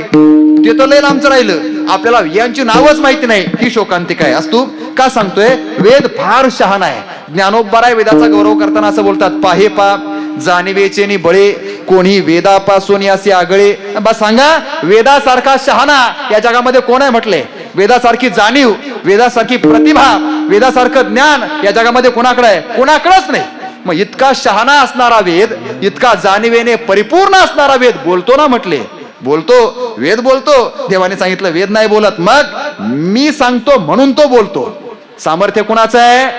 देवाचं आहे. म्या बोलविल्या वेद बोले, स्वतः नाही बोलत तो, त्याला बोलायला कोण लावतोय? मी लावतोय. झालं. पुढं म्या चालविल्या सूर्य चाले. येतो आता मुंबईत आहे आपण कुठे आहे? मुंबईत आहे. आणि मुंबई म्हणजेच आमच्या ग्रामीण भागातल्या सारख्या अडाणी लोकांची नाही. मुंबई कोणाची? सुशिक्षितांची. प्रत्येक जण शिकलेला आहे. मग माझा प्रश्न एक छोटासा, सूर्य चालतो का चालत नाही? वा, सूर्य चालतो. तुमचं काय म्हणणं आहे? नाही. सूर्य चालतो का चालत नाही? अवघड आहे महाराज. लोकांना आता प्रश्न पडला असेल नक्की काय म्हणावं. कारण विज्ञान असं सांगतं, सूर्य हा एक तारा आहे आणि पृथ्वी त्याचा ग्रह आहे. या पृथ्वीचा पुन्हा उपग्रह वगैरे त्याचा स्वतंत्र विचार आहे. तर विज्ञान असं सांगतं, तारा एका जागेवर स्थिर आहे आणि ग्रह त्याच्या भोवती फिरतात. सूर्य जर तारा असेल तर तो चालतो का जागेवर राहतो? जागेवर राहतो. मग सूर्य जागेवर राहतो हे विज्ञानाचं मत आहे. आणि ज्ञानोबा मात्र म्हणतात सूर्य चाले. नामदेवराय म्हणतात सूर्यासी चालणे तुझिया बळे. नामदेवरायांचं म्हणणं आहे सूर्य चालतो. तुकोबारायांचं म्हणणं आहे सूर्य चालतो. ज्ञानोबारायांचं म्हणणं आहे सूर्य चालतो. आणि विज्ञानाचं म्हणणं आहे सूर्य चालत नाही. तुमचं काय म्हणणं आहे सांगा बरं. तुम्ही म्हणता आता मी तोंडात मारून घेतो. काय करावं आता इकडे बोलता येत नाही आणि तिकडे बोलता येत नाही. पण खरं सांगू का, सूर्य चालतोच. सूर्य चालतो. फक्त अडचण अशी आहे, सूर्याचं चालणं अजून विज्ञानाला कळलंच नाही. सूर्याचं चालणं अजून विज्ञानाला कळलं नाही. तुम्हाला मी एक साधं सरासरीचं गणित सांगतो. पृथ्वी कोणाभोवती फिरते? सूर्याभोवती. आणि चंद्र कोणाभोवती फिरतो? चंद्र पृथ्वी भोवती फिरतो. चंद्र हा बरोबर आहे ना? बरोबर आहे ना? अरे हो म्हण, बरोबर आहे. ज्यांना माहितीच नाही ते बरोबर नाही म्हणतील. तेव्हा ते म्हणतात बरोबर आहे, शिकणारे सांगतात ना. सूर्य आपलं पृथ्वी सूर्याभोवती फिरते आणि पृथ्वी सूर्याभोवती फिरत असताना चंद्र हा पृथ्वी भोवती फिरतोय. चंद्र हा सूर्याभोवती नाही फिरत. चंद्र कोणाभोवती फिरतोय? पृथ्वीचा. म्हणून चंद्र हा पृथ्वीचा उपग्रह आहे आणि पृथ्वी हे सूर्याचा ग्रह आहे. विठाला विठाला. मला काय सांगायचंय, चंद्र पृथ्वीभोवती फिरत असताना पृथ्वी जागेवर आहे का पृथ्वी पण फिरते? चंद्र पृथ्वीभोवती फिरत असताना पृथ्वी जागेवर आहे का? नाही. पण तरी सुद्धा चंद्र तिच्या भोवती फिरतोय ना. मग जसं चंद्र पृथ्वीभोवती फिरताना पृथ्वी सूर्याभोवती फिरतीये, तसंच असं का नाही होऊ शकत, पृथ्वी सारखे ग्रह सूर्याभोवती फिरत असताना सूर्य सुद्धा कोणाच्या तरी भोवती फिरत असेल? कारण ऐका, कारण विज्ञानाला अजून एकच सूर्य सापडलाय. विज्ञानाला आतापर्यंत एकाच सूर्याचं ज्ञान झालंय. तोही पूर्णपणे कळाला नाही. आतापर्यंत ते अग्नी नावाचं पाठवलं ना काय ते अजून सूर्याचं पूर्ण ज्ञान. आता ते सूर्याच्या जवळच जाऊ शकत नाही. तर सूर्याचं पूर्ण ज्ञान कधी कळणार आहे? नाही होणार. एक सूर्यच अजून आपल्याला कळला नाही. तर या मृत्यूलोकामध्ये, या संसारामध्ये, या त्रैलोक्यामध्ये, या विश्वामध्ये एक सूर्य नाही म्हटले, मग एका ब्रह्मांडाला एक सूर्य. आणि अशा आता एका ब्रह्मांडाला एक सूर्य ही सुद्धा मर्यादा कमी आहे बरं. एका ब्रह्मांडामध्ये अनेक सूर्य आहेत. तुझी निढळी कोटी चंद्र प्रकाश. कोटी चंद्र म्हटले. चंद्र किती आहेत? कोटी. आपल्याला किती दिसलाय? एकच दिसलाय. मग सूर्य पण किती आहेत? चंद्र जर कोटी असेल तर सूर्य सुद्धा किती? कोट्यवधी आहेत. मग अशा कोट्यवधी सूर्यांचा विचार एका ब्रह्मांडात आहेत. आणि अशी अनंत ब्रह्मांड परमात्म्याच्या पोटात आहेत म्हटली. अनंत ब्रह्मांडे उदरी. मग त्याच्या अंगाने जर विचार केला तर सूर्य एक का अनेक झाले. बरोबर. मग अनेक सूर्य एका जागेवर कसे राहतील? जसे ग्रह अनेक आहेत ते एका ताऱ्याभोवती फिरतायत, तसे असे अनेक सूर्यासारखे तारे, असे त्या तत्वाचे अनेक ग्रह ते त्याच्या भोवती फिरतातच आहे. फक्त सूर्याचं फिरणं आपल्याला दिसत नाही. आता अजून एक मी जाणीवपूर्वक विधान करतो. काय? विज्ञान त्यालाच म्हणावं ज्याचं मत सतत बदलत राहतं. विज्ञान कोणाला म्हणायचं? ज्याचं मत सतत बदलत राहतं त्याला म्हणायचं विज्ञान. आणि अध्यात्म त्याला म्हणायचं ज्याचा निर्णय, ज्याचा निश्चय कधीही बदलत नाही. अध्यात्माने जे सांगितलं, ज्ञानोबा तुकोबाराने सांगितलं ते 700 वर्षापूर्वी सांगितलं, अजूनही तसंच आहे. वैदिक काळापासून सांगितलं, अगदी कृतयुगात जे सांगितलं ते आजही तसंच आहे. पण विज्ञानाने 10-20 वर्षापूर्वी जे सांगितलं ते आज तसं नाही. विज्ञान आता 10 वर्षापूर्वी असं म्हणत होतं की या पृथ्वीला सोडून दुसऱ्या कुठेही सजीव सृष्टी नाही. आणि आता काल परवा पेपरला बातमी आहे, विज्ञानवाद्यांचं संशोधकांचं मत आहे, शास्त्रज्ञांचं मत आहे, अजून अनेक ग्रह असे आहेत ज्यांच्यावरती पाण्याचा शोध लागतोय, ज्याच्यावरती ऑक्सिजन सापडतोय, ज्याच्यावरती जीवसृष्टी असू शकते, पण आपलं तिथपर्यंत पोहोचणं होत नाही. मग विज्ञान बदलणार का स्थिर? मग बदलणाऱ्या विज्ञानाला सूर्याची स्थिरता का सूर्याचं चलनवलन हे कळणार तरी कसं? विठाला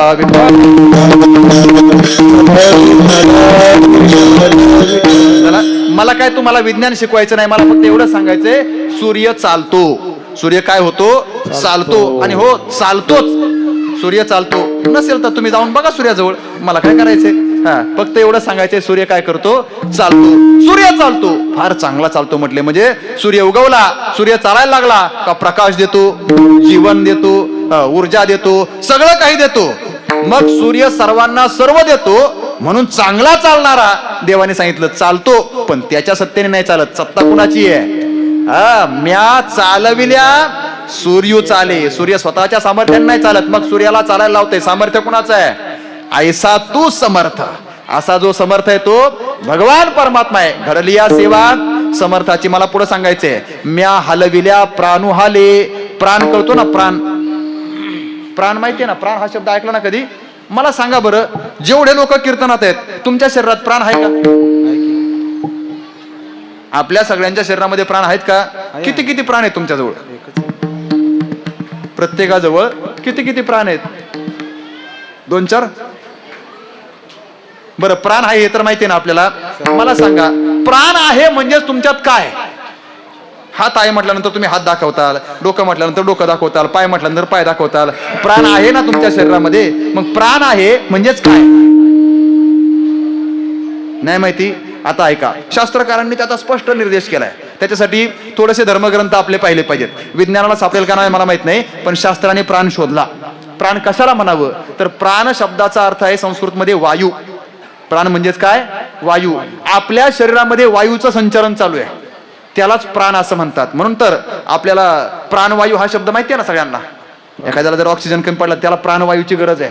प्राण हा वायूच आहे, फक्त तो शरीरामध्ये 5 ठिकाणी राहतो, म्हणून त्या वायूलाच 5 नाव आहेत: प्राण, अपान, व्यान, उदान आणि समान. मी तुम्हाला त्यांची स्थान पण सांगेल. हृदयामध्ये राहतो त्याला म्हणायचं प्राण, वायूच आहे. हृदयामध्ये राहणाऱ्या वायूला काय म्हणायचं? प्राण. आपण जो श्वासोच्छवासाने घेतो ना त्याला म्हणायचं प्राण. नाभिस्थानामध्ये राहतो त्याला म्हणायचंय समान. कंठदेशामध्ये राहतो त्याला म्हणायचंय व्यान. परत गुदस्थानामध्ये राहतो त्याला म्हणायचे अपान. आणि सर्व शरीरावरती जो वायू आहे त्याला म्हणतात उदान. विठाला विठाला.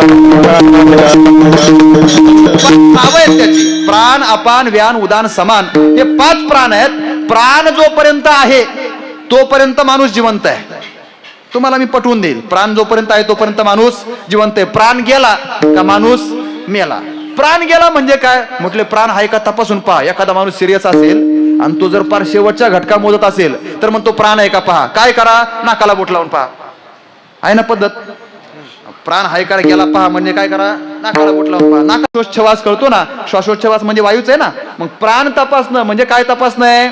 वायूच तपासणं आहे. अगदी बोटाला नाहीच कळला तर म्हटले गेल्यासारखाच वाटते, पण थांबा म्हटले कापसाची वात कारण नाकात बंद करा, कारण ती जर हल्ली तर मग प्राण आहे, वायू आहे. प्राण म्हणजेच काय? वायू आहे. जोपर्यंत शरीरामध्ये वायू आहे तोपर्यंत म्हणायचं शरीरामध्ये प्राण आहे. प्राण गेला म्हणजेच काय गेला? वायू गेला. मग व्यवहार बंद. म्हणजेच वायूने अर्थात प्राणाने सगळ्या शरीराचं चलनवलन घडतंय. मग म्हटले वायू फार चांगला, प्राण फार चांगला. त्याच्यात एवढं सामर्थ्य आहे, सगळं शरीर तो हलवतो, सगळं शरीर चालवतो. कोण? प्राण. भगवान म्हणतात प्राण नाही. मग सत्ता माझी, म्या हलविल्या प्राणू हाली. प्राण हलतो, प्राण सगळ्याला हलवतो, पण सत्ता कुणाची आहे? देवाची आहे. त्याला म्हणायचं समर्थ. पुढचा ऐका अजून. याच्यानंतर शेवटचा सांगितला: मियाची नियमिला साता काळू ग्रासितसे भूता ये म्हणी आगते पन्नुसुता. सकळे जयाची म्हटले काळ माहितीये. काळ, काळ म्हणजेच मृत्यू, काळ म्हणजेच यम, काळ म्हणजेच मरण. हा मृत्यू नावाचा देव आहे. मृत्यू यम नावाची देवता आहे. ती काय करते? सगळ्या जगाला खाते. जगा काळ खाय. सगळ्या जगाला खाणारा काळ आहे. म्हटले मग हा सगळ्यांना खातो. कोण खातो? काळ खातो. बरं तो वाट पाहतोय घडी घडी काळ. वाट याची पाही अजून किती. तुमचं आयुष्य संपण्याकरता वाट पाहत बसलाय तो. आयुष्य मोजावया बैसला मापारी. मोजण्याकरता बसलाय आयुष्य. कोणाचं किती राहिलंय, कोणाचं किती राहिलंय खाण्याकरता बसलाय काळ. मग काळ सगळ्या जगाला खातो असं म्हटले. देवाने सांगितलं काळ खातो पण सत्ता त्याची नाही. मग मियाच नियमिला साता काळू ग्रासितसे भूता. काळ भूतांना ग्रासतो खातो. सामर्थ्य त्याचं नाही. सामर्थ्य कोणाचं आहे? माझं आहे. ऐसा जो समर्थ तो मी जगाचा नाथ. देवाची भाषा आहे. असा जो समर्थ आहे ना तो कोण आहे? मी आहे. देवाने स्वतःचा परिचय करून दिलाय. मग आता मला सांगा, काळ हा जर देवाचा सेवक असेल, आमचे गुरुजी एक असं उदाहरण करून सांगायचे, अर्थात रूपक करून सांगायचे. पहा तुम्हाला पटतंय का? एखादं घर आहे, त्या घराचा मालक आहे. तो घर राखण्यासाठी म्हणजेच घराच्या रक्षणासाठी काही प्राणी पाळण्याची सवय ना आपल्याकडे. आता घरामध्ये पाळीव पशु माहिती आहे तुम्हाला सगळे कोणकोणते? गाय बैल आपण दुधासाठी, आणि राखण्यासाठी घर राखण्यासाठी काय असतं? कोणता मांजर? कुत्रा. कुत्रा कशासाठी? घर राखण्यासाठी. आता आमच्या गुरुजींचं वाक्य सांगतो. ते असं म्हणतात काय, पूर्वीच्या काळामध्ये घरासाठी कुत्रा असायचा. पूर्वीच्या काळामध्ये घरासाठी कुत्रा असायचा. आता कुत्र्यासाठी घर असतं.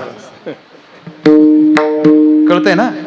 आता कसं आहे, कुत्र्यासाठी घर आहे म्हणजेच घराच्या बाहेर एक स्वतंत्र घर असतं. जाळीचं म्हणा, बांधलेलं म्हणा, तर ते स्वतंत्र असतं. कोणासाठी? ते कुत्र्यासाठी.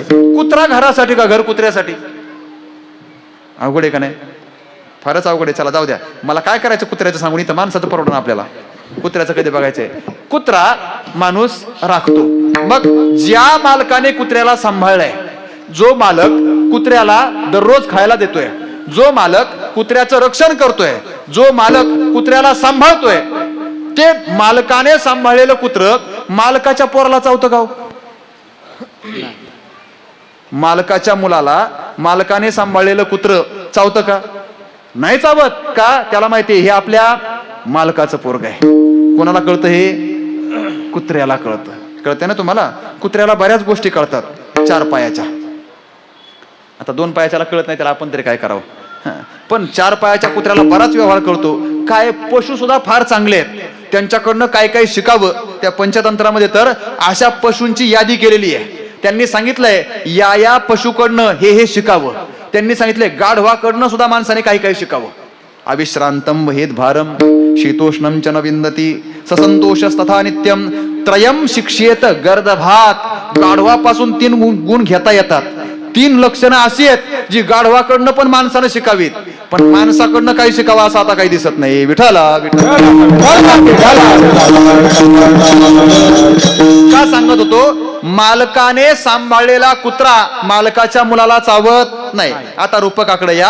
आमचे गुरुजी सांगायचे, ते म्हणायचे, बुवा काळ म्हणजेच समर्थ परमात्म्याच्या दारातलं कुत्र आहे. काळ म्हणजेच समर्थ असणाऱ्या परमात्म्याच्या दारातलं कोण आहे? कुत्रा आहे.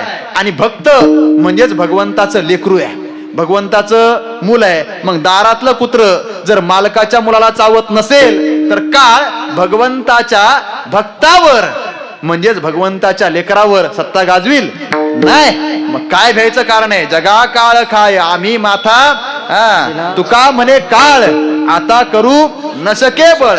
आता काळाला भ्यायचं कारण नाही, पण काळाला केव्हा भ्यायचं नाही त्याचं उत्तर आहे घडलिया सेवा समर्थाची. मनाला तुकोबाराय बोलतायत. बरं चांगलं लक्षात ठेवा. तुकोबाराय कोणाला सांगतायत? हे मनाला सांगतायत. मना, तुला जर भ्यायचं नसेल, तुला जर घाबरायचं नसेल, जीवनातली सगळी भीती संपवायची असेल तर एवढाच एक पर्याय. काय? त्या देवाची सेवा कर. ती जर केली ना, जीवनामध्ये भीतीच राहणार नाही. जी मरणाची भीती आहे ती सुद्धा संपून जाईल. मनाने विचारलं, महाराज आता मी ठरवलंय, आता सेवाच करायची. आता काय करायचं? सेवाच करायची. पण सेवा करायची म्हणजे काय करायचं हा प्रश्नच आहे. पुन्हा सेवा करायची म्हणजेच आपल्या मनाला येईन तशी सेवा नसते करायची. मग ज्याची सेवा करायची त्याला आवडेल अशी सेवा करायची असते. हो, म्हणजेच मी जर तुमची सेवा करायला आलो, मला आवडेल तेच करायला लागलो, तुम्ही म्हणता रे निघितून का?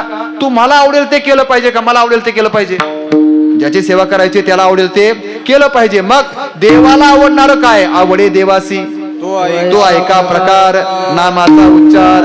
कोणाला काय आवडेल त्याच्या सेवेचा प्रकार आहे. कोणाला पाय दाबून दिलेली सेवा आवडते, कोणाला हात दाबून द्यावे लागतात, कोणाला पाठ दाबून द्यावे लागते, कोणाला डोकं दाबून. प्रत्येकाच्या सेवेचा विचार स्वतंत्र आहे. पण देवाला हे असलं काही सेवा लागत नाही. त्याची सेवा एकच आहे, नामाचा उच्चार, भगवंताचं सतत नामस्मरण करणं हीच त्याची काय आहे, सेवा आहे. तुका म्हणे देवा चिंतन हे तुझी सेवा. चिंतन करणं ही देवाची सेवा आहे. सेवा ते आवडी उच्चारावे नाम भेदाभेद क्राम निवारुणी. सेवा म्हणजेच भगवंताचं नामस्मरण. महाराजांना तुकोबारायांचा त्यांचं मन विचारते, महाराज सांगा ना, मग मला जर देवाची सेवा करायची आहे तर देवाची सेवा करू म्हणजे मी नक्की काय करू? तुकोबाराय मनाला सांगतायत अभंगाच्या दुसऱ्या चरणामध्ये, आता माझे मन धरावे निर्धार. आता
माझे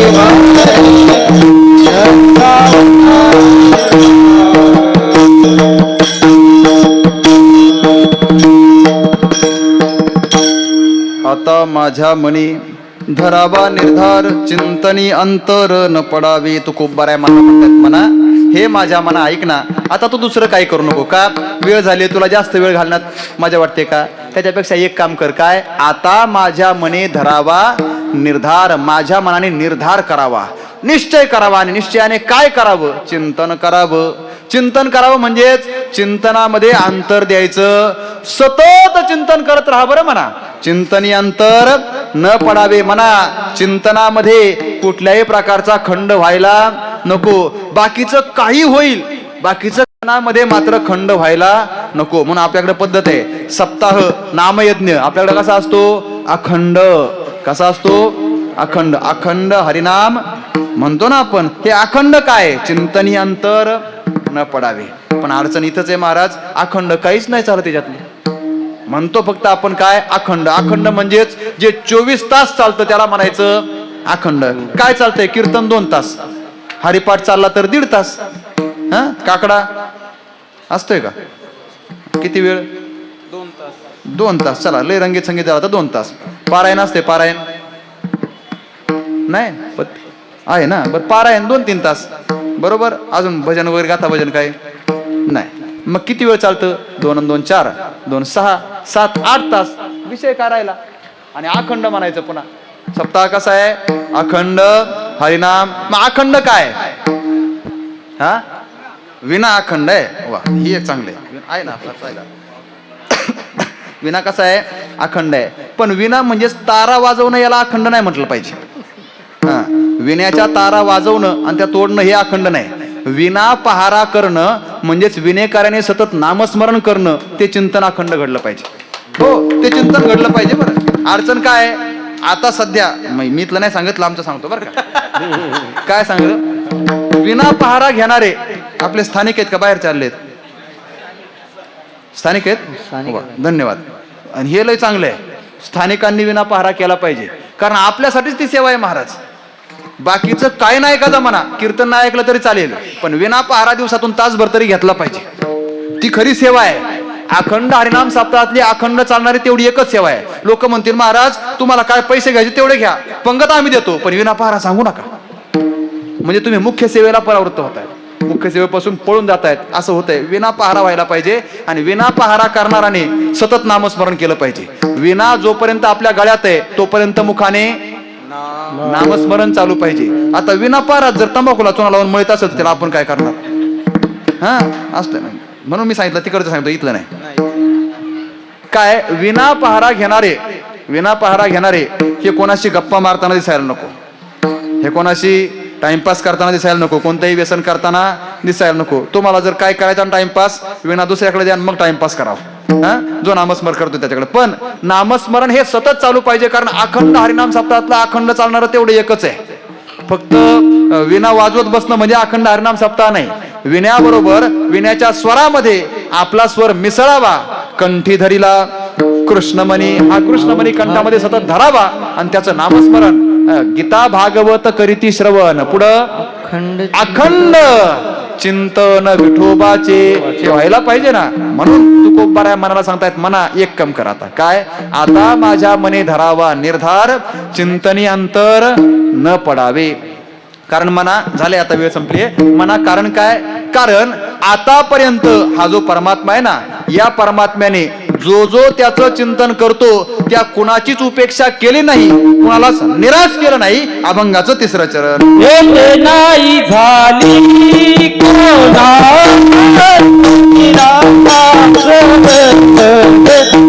नाही झाली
येथे नाही झाली कोणाची निराश, आल्या याचकास कृपेविषयी. तुकोबाराया म्हणा, हा जो समर्थ परमात्मा आहे ना, त्याच्या दारात जर कुणीही आला तर तो निराश करत नाही, कोणाची उपेक्षा करत नाही, कोणाच्याच इच्छा अपूर्ण ठेवत नाही. अगदी उदाहरणं कितीही सांगता येतील. सुदामदेव आपल्याला माहितीये, सुदामदेव देवाकडे गेला होता का नाही? काय घेऊन गेला होता? सुदामदेव देवाकडे काय घेऊन गेला होता? पोहे. बादलीभर नेले होते का? पोतभर? किती पोहे नेले होते? मूठभर महाराज. किती पोहे नेले होते? मूठभर पोहे. पण तेवढ्यासाठी गाव सोन्याचं गाव दिलं का नाही? निराश करतो का तो? नाही करत महाराज. उपेक्षा करत नाही, अपूर्ण ठेवत नाही. जेवढं लागल ना त्याच्यापेक्षा कैक पटीने देतो. तुम्हाला सांगू, ऐका. ध्रुव बाळाचं चरित्र सगळ्यांना माहिती आहे. ते ध्रुव बाळ देवाकडे गेलं होतं ना. ध्रुव कोणाकडे गेला? देवाकडे गेला होता. कशासाठी गेला होता? ध्रुव बाळ देवाकडे गेला होता. कशासाठी गेला होता? त्याची अडचण अशी होती, त्याला त्याच्या बापाच्या मांडीवर बसायचं होतं आणि त्याची सावत्र आई त्याला बापाच्या मांडीवर बसू देत नव्हती. तो वनी आला याची लागी, जे बैसावे पितयाच्या उत्संगी. बापाच्या मांडीवर बसता यावं म्हणून ध्रुव बाळ कोणाकडे गेला? देवाकडे गेला. देवाने त्याला बापाची मांडी काय महाराज? आढळपद दिलं. आढळपदी बाळ बैसविला ध्रुव, आढळपद दिलं. अजून उदाहरण सांगतो ऐका. ते उपमन्यू नावाचं एक बालक आहे. पुराणामध्ये त्याचा फार विचारला भागवतामध्ये. उपमन्यू नावाचं एक मुलं आहे. त्या मुलाची गंमत अशी झाली, त्याला फार गरीब परिस्थिती त्याची. त्याच्या आईकडे ते दररोज दूध मागायचं, पण त्याची आई काय करायची, पाण्यामध्ये पीठ कालवायची आणि त्याला दूध म्हणून द्यायची. याने कधी खरं दूध पिलंच नव्हतं, ऐकताय ना, याने कधी खरं दूध पिलंच नव्हतं. त्याच्यामुळं दूध आई पाण्यामध्ये पीठ कालून द्यायची आणि हे त्याला दूध म्हणून प्यायचं. दररोज त्यालाच पीठ म्हणून प्यायचं. एक दिवस मुलांबरोबर खेळता खेळता मित्राच्या घरी गेलं आणि मित्राच्या आईने मित्राबरोबर याला खरं दूध प्यायला दिलं. याने ते पाहिलं आणि म्हणतो हे काय आहे? त्या मित्राच्या आईने सांगितलं हे दूध आहे. तो म्हणतो हे जर दूध आहे तर माझी आई मला दररोज देते ते काय? मग घरी आला, आईला म्हटलं आई मला दूध पाहिजे. आईने नियमाप्रमाणे पाणी घेतलं, पाण्यामध्ये पीठ कालवलं आणि मला दिलं. म्हटले बाळा घे दूध. उपमन्याला दिलं. उपमन्यू म्हणते आई आज हे दूध नाही पिणार, मग आज मला खरं दूध पाहिजे. ती म्हणती म्हणजे आज मी खऱ्या दुधाची चव पाहिली आणि खरं दूध पिल्यानंतर हे दूध पिण्याची सवय इच्छा राहिली नाही. खरं दूध पिल्यानंतर पिठाच्या पाण्याला कोण दूध म्हणेल का? नाही पिणार म्हटलं. आईला सांगितलं आई मला आज खरंच दूध पाहिजे. आई म्हणते बाळा देण्याची इच्छा मला पण आहे, पण एवढं दारिद्र्य आहे, एवढी गरिबी आहे का 2 रुपयाचं दूध 2 पैशाचं दूध आणून तुला देऊ शकत नाही. मग आई मला दूध पाहिजेच, कोण देईल मला सांग. आईने तुकोबारा काय बोलतायत, मनाला तुझी इच्छा काय करील देव पूर्ण करील. मन म्हणताय महाराज मी फार सामान्य आहे, तो देव माझी सामान्याची इच्छा पूर्ण करेल का? तुकोबारा म्हणतात देवाला सामान्य विशेष काहीच कळत नाही. त्याच्याकडे राजा आला तर त्याची इच्छा पूर्ण करतो आणि त्याच्याकडे रंक जरी आला तर त्याची इच्छा पूर्ण करतो. दुजेपणा भेद करत नाही. अभंगाचं शेवटचं म्हणे येथे नाही तुझा परी.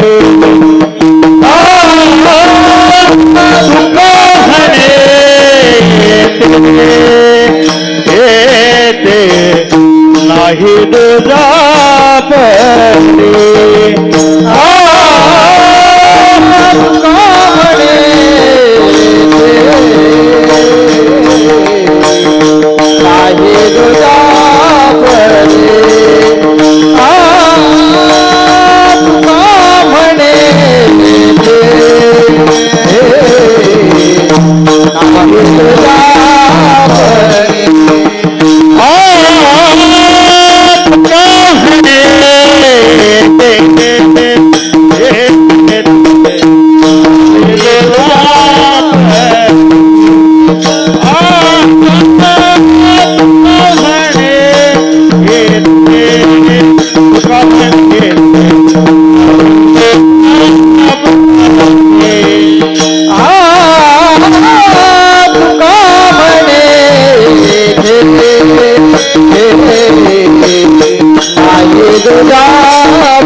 Oh,